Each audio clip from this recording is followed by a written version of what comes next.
Hello traders, आप सभी का स्वागत है हमारे यूट्यूब चैनल पे। तो दोस्तों, आज एक सबक सीखेंगे। लेसन जो मार्केट हमें हर दिन सिखाता है, हर सेशन में सिखाता है, और उन लेसन्स को याद करना और उन मिस्टेक्स पर इम्प्रूव करना बहुत जरूरी है। आज हम सबक सीखेंगे ओवर कॉन्फिडेंस का, कि किस तरह मार्केट में अगर हम ओवर कॉन्फिडेंस हो तो मार्केट किस तरह लेने पर आता है, और खास तौर पर जब मार्केट ओटीसी का हो तो क्या नौबत आ सकती है। और अगर आप नहीं संभलते तो कुछ भी हो सकता है, हादसे हो सकते हैं हानिकारक वाले। तो देखते हैं। ये मैंने एक सेशन किया था जो अप्रोक्स संडे का था। ओटीसी था, एक सेशन सुबह कर लिया था जहाँ पे मुझे $23 का ऑलरेडी प्रॉफिट था।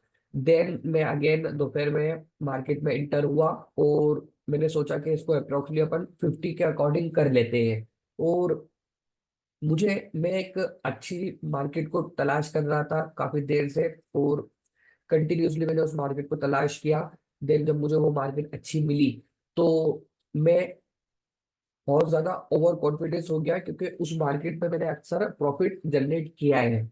तो किस तरह मैंने गलतियों से सीखा। और यहाँ पर जो सबसे बड़ी मेरी गलती थी वो एमटीजी लेना था। और एमटीजी लेना तो लेना था, लेकिन बैक टू बैक कैंडल पे लेना था। मतलब एमटीजी मैंने लिया तो, लेकिन बैक टू बैक कैंडल पे लिया, तो वो मेरी बहुत बड़ी मुझसे गलती हो गई। तो उस गलती को मैंने सुधार भी लिया, उसका भी मैं आपको वीडियो बताऊंगा।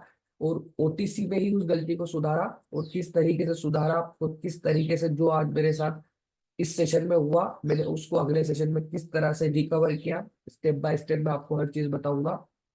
ओटीसी में ट्रेड करना चाहिए। ओटीसी मतलब अच्छा मार्केट है, लेकिन कभी कभी ओटीसी एकदम ऑपोजिट रिएक्ट करने लग जाता है। तो वहां पर आपको आपका इमोशंस पर और आपके अगर लॉस होता है तो रुकना आना चाहिए, और किस तरह उसे ओवरकम करें जब आप उसमें आ जाए, हम इसे नेक्स्ट वीडियो में सीखेंगे। लेकिन आज हम देखेंगे कि हमने ओटीसी में क्या गलती की और क्या गलती हमें नहीं करना चाहिए।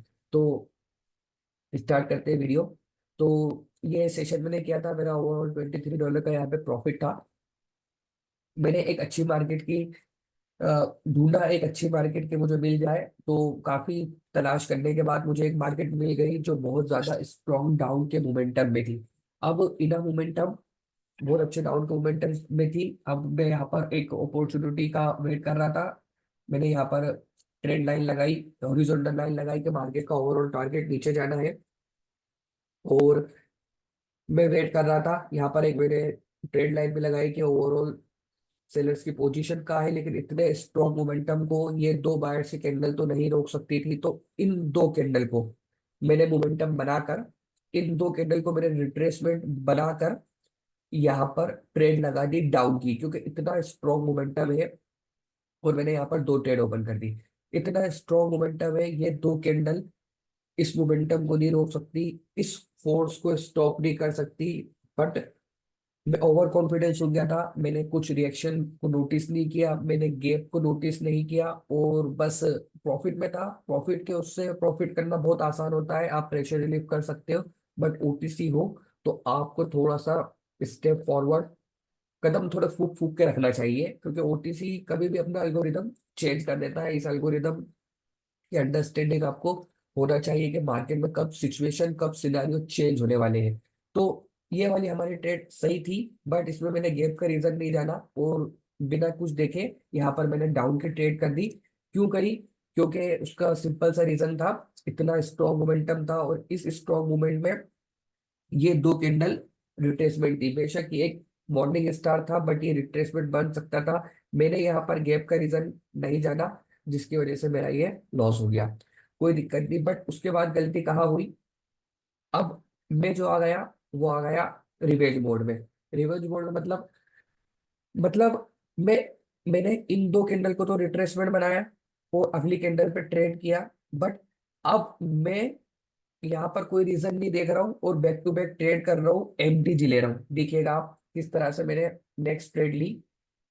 अब मैंने नेक्स्ट ट्रेड ली डबल अमाउंट की, और यहाँ पर मैंने कॉल डायरेक्शन की ट्रेड ले ली कि यहाँ पर मोमेंटम स्टार्ट हो गया, अब ओवरऑल मार्केट को ऊपर जाना है। लेकिन मैंने देखा कि फोर्स बहुत नीचे है, बट मैं यहाँ पर सिर्फ माइनर सा मैंने बाइक प्रेशर देखा कि मार्केट में मोमेंटम स्टार्ट हो गया है, एमटीजी ले लेता हूँ और आसानी से विन हो जाएगा। तो यहाँ पर गलती ये थी कि जब आप मार्केट में ट्रेड करो, लगातार में बैक टू बैक कैंडल पे ट्रेड नहीं करना चाहिए। कभी भी आप हादसे का शिकार हो सकते हो, कभी भी मार्केट कुछ भी हो सकता है, कभी भी अपना सिनेरियो चेंज कर सकती है मार्केट में, मार्केट टारगेट शिफ्ट कर सकती है, अब कुछ भी कर सकती है।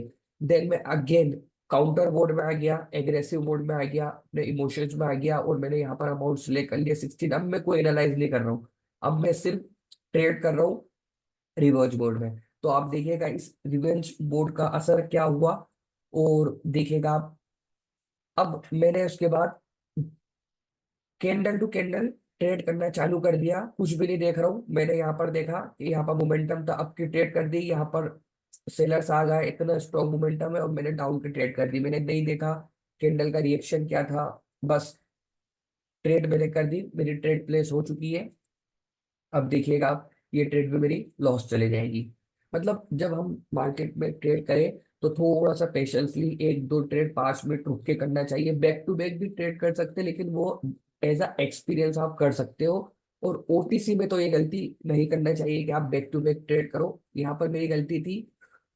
और वो गलती का मार्केट ने मुझे लेसन भी दिया और मैंने उससे सीखा भी। और ये जो यहाँ पर लॉस हुआ था, उस लॉस को मैंने रिकवर भी किया।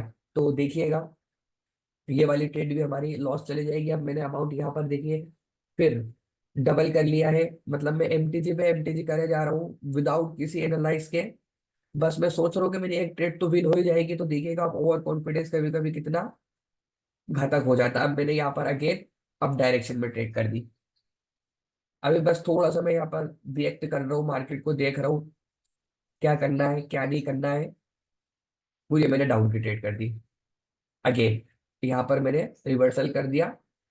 और देखिएगा इसका भी नतीजा क्या हुआ, आपको क्लियरली नजर आ ही जाएगा। थोड़ा सा आगे बढ़ा देते हैं वीडियो को। और